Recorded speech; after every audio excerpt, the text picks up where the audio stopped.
ભરૂચ જિલ્લા local crime બ્રાન્ચની ટીમે નર્મદા જિલ્લાના આમરેઠા પોલીસ મથકના નવા રાજુવાડિયા ગામની સીમા સોલાર પાર્ક પ્લાન્ટમાં ચોરીમાં સંડોવાયેલ 2 આરોપીઓને ઝડપી તેમની પાસેથી કુલ 1 લાખનો મુદ્દામાલ કબજે કરી ચોરીનો ભેદ ઉકેલી નાખ્યો હતો।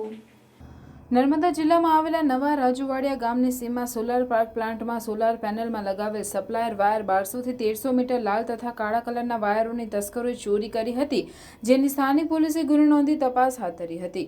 જ્યારે ભરૂચ એલસીબીની ટીમ જિલ્લામાં થતી ચોરી અંગેના ભેદ ઉકેલવા માટે પ્રયત્નો કરી રહી હતી, તે દરમિયાન ટીમને માહિતી મળી હતી કે 2 ઇસમો એક મોપેડ ગાડી પર ચોરીનો મુદ્દામાલ વેચવા અમલાથી રાજપાડી તરફ આવી રહ્યા છે। આ માહિતીના આધારે એલસીબી ટીમના પીએસઆઈ MM રાઠોડ અને ટીમે તાત્કાલિક સ્થળ પર પહોંચી રોહિત રાજેશભાઈ વસાવા અને અંકિત કુમાર રાજેશભાઈ વસાવાને ઝડપી પાડ્યા હતા।